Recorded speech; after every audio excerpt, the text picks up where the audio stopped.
Assalamualaikum warahmatullahi wabarakatuh. My name is Ahmad Delon, number NIM 02. Here I will present my first material, which is components of curriculum based on aims, goals, and objective. Number one, aims. Aims refer to the broad, overarching intention of the educational program. They provide a general direction and purpose for the curriculum. Aims are often long-term and reflect the values and philosophy of the educational institution. They answer the question, what do we hope to achieve in the long run? Jadi aims itu artinya tujuan umum yang merujuk pada niat luas dan menyeluruh dari program pendidikan. Mereka memberikan arah dan tujuan umum untuk kurikulum. Goals. Goals are more specific than aims and outline what the curriculum intends to accomplish within a certain time frame. They are measurable and provide a clear picture of what students should learn and be able to do by the end of a course or program. Goals bridge the gap between the broad aims and the specific objectives. In Indonesia, goals itu tujuan khusus lebih spesifik dibandingkan aims dan menggambarkan apa yang diingin dicapai oleh kurikulum dalam jangka waktu tertentu. Next, objectives. Objectives are the specific, measurable outcomes that students are expected to achieve as a result of interaction. They are detailed statements that describe what the students shall know about or be able to do at the end of lesson or unit.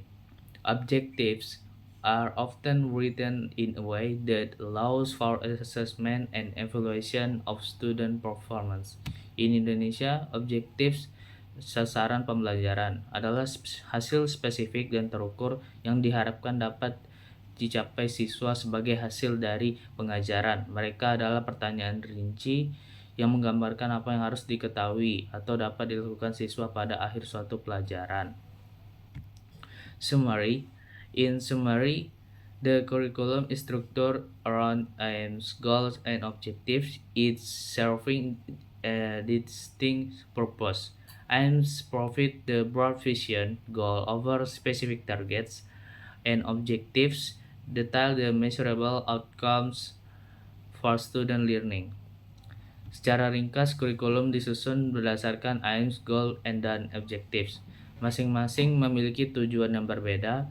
Aims memberikan fungsi yang luas, goals menawarkan target spesifik, dan objektif khusus merinci hasil terukur untuk pembelajaran siswa.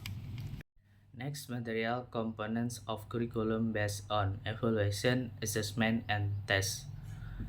Number one, evaluation. Evaluation refers to the systematic process of collecting and analyzing information to determine the effectiveness and quality of the educational program. It involves making judgment about the curriculum based on various criteria, such as student performance, teaching methods, and learning outcomes. Evaluation help educators understand we works well and what needs improvement during future curriculum development. Evaluasi merujuk pada proses sistematis dalam mengumpulkan dan menganalisis informasi untuk menentukan efektivitas dan kualitas program pendidikan. Next, assessment. Assessment is the process of gathering information about student learning and performance to inform instruction and improve learning outcomes. It can be format ongoing assessment during the learning process or summative assessment at the end of unit of or course. Assessment can take various forms, including quizzes, projects, presentation, and observation, and they help educators in identify students' strengths and weakness. Penilaian adalah proses mengumpulkan informasi yang tentang pembelajaran dan kinerja siswa untuk memberikan informasi bagi pengajaran dan meningkatkan hasil pembelajaran. Testing. Testing refers to the specific tools or instrument used to measure students' knowledge, skills, and abilities in a formalized manner. Tests are often standardized and can be used to compare student performance against a set of criteria and benchmarks.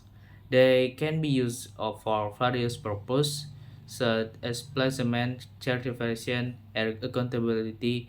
Tests typically focus on specific content and are designed to assess student understanding and mastery of the material. Ujian merujuk pada alat instrumen spesifik yang digunakan untuk mengukur pengetahuan, keterampilan, dan kemampuan siswa secara formal.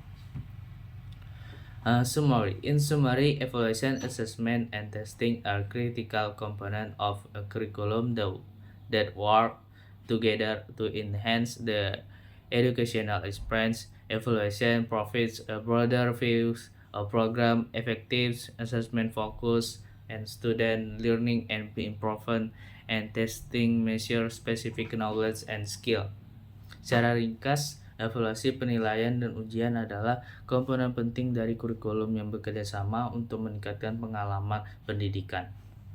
Evaluasi memberikan pandangan yang lebih luas tentang efektivitas program, penilaian fokus pada pembelajaran dan perbaikan siswa, dan ujian mengukur pengetahuan dan keterampilan spesifik. Next, material components of curriculum based on teaching material. Content refers to the subject, matter, or topics that are included in the curriculum. It encompasses the knowledge, skill, and concept that students are expected to learn. The content shall be relevant and aligned with the educational goals and standards. It can include various subjects such as mathematics, science, literature, and social studies, as well as interdisciplinary themes connect different areas of knowledge. Learning resources. Learning resources are the material and tools used to facilitate the teaching and learning process. This can include textbooks, digital resources, videos, articles, and hand-on material.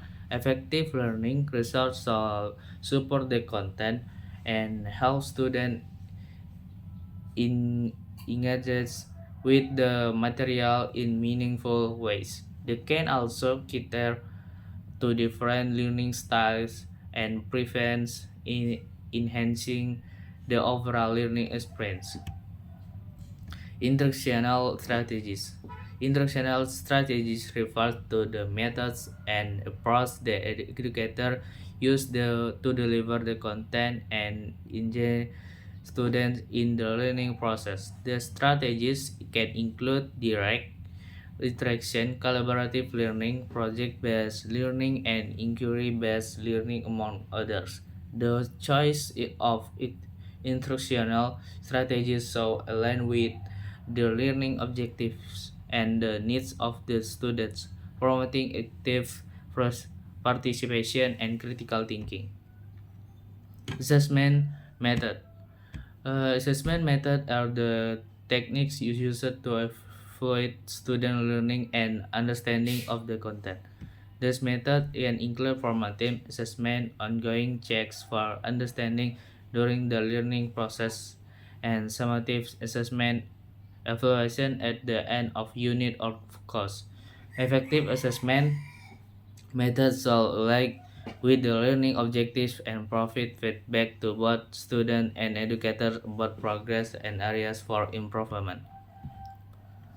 Jadi ringkasannya, komponen kurikulum berdasarkan materi pengajaran mencakup konten sumber pelajar dan strategi pelajaran dan metode penilaian. Setiap komponen memainkan peran penting dalam menciptakan pengalaman pendidikan yang efektif mendukung pembelajaran dan perkembangan siswa. Material components of curriculum based on teaching process.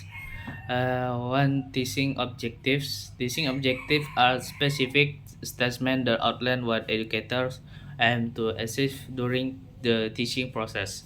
They define the expected outcome for students and with the planning and implementation of lesson teaching objectives shall be clear, measurable, and aligned with broader educational goals, ensuring that both teacher and students understand the purpose of the instruction.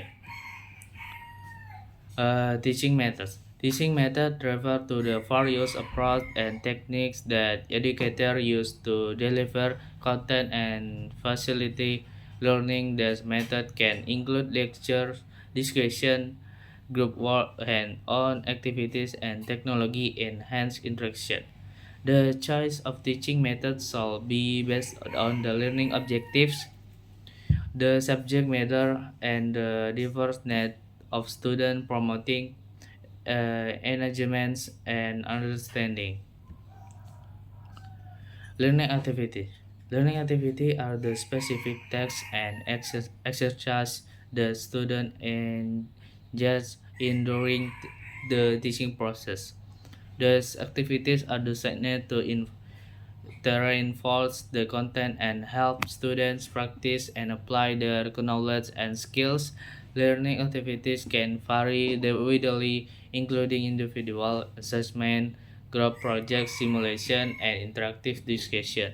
They shall be aligned with the teaching objectives and cater to different learning styles. Classroom management. Classroom management refers to the strategies and techniques that educators use to create a productive and positive learning environment. This includes establishing rules and routines, managing student behavior, and fostering a respectful and inclusive atmosphere. Effective classroom management is essential for maximizing student engagement and ensuring that the teaching process runs smoothly. Feedback and reflection. Feedback and reflection are critical components of the teaching process.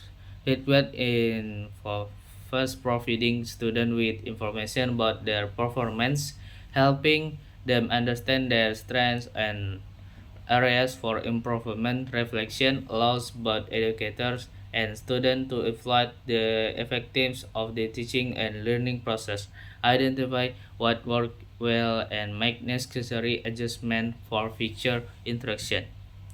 Jadi kesimpulannya, komponen kurikulum berdasarkan proses pengajaran mencakup tujuan pengajaran, metode pengajaran, aktivitas pembelajaran, manajemen kelas, dan umpan balik serta refleksi. Setiap komponen memainkan peran penting untuk menciptakan lingkungan belajar yang efektif dan menarik yang mendukung. Analysis of ELT curriculum. Content-based instruction. One overview of content-based instruction.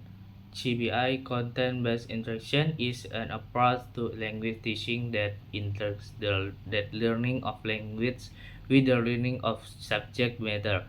In CBI, the focus on using authentic content from various disciplines. As the basis for language instruction, this method aims to enhance students' language skills while simultaneously providing them with knowledge in specific content areas. Rationale for CBI. The rationale behind CBI is that language learning is more effective when it is contextless within meaningful content. By engaging with real-world topics, students are more motivated and can see the practical application of their language skill. JBI also promotes critical thinking and problem-solving skill, and students analyze and discuss content-related issues. Uh, Three key features of JBI. Key feature of content-based instruction include integration of language and contents. Language is taught through the explorations of subject matter. Next, authentic material, focus and meaning, collaborative learning. Uh, Implementation of JBI in LT curriculum. Implementing JBI in the ALT curriculum involves several steps: selecting content, educator choose relevant and topics that align with the students' interest and language proficiency level. Designing activities are created that encourage students to use language skill while engaging with the content such as debates, presentations, and project. Assessment methods shall evaluate both language proficiency and content knowledge, ensuring that students are developing skills in both in areas. 5. Benefit and challenge of JBI. Benefit enhance motivation and engagement by connecting language learning to real-world context, develop critical thinking and problem-solving skills, provide opportunities for authentic language use. Challenge requires careful and selection of appropriate content might be challenging for teachers who are not familiar with the subject matter. Balancing language interaction with the content learning can be complex. Okay, thank you. That's all from me. Assalamualaikum warahmatullahi wabarakatuh.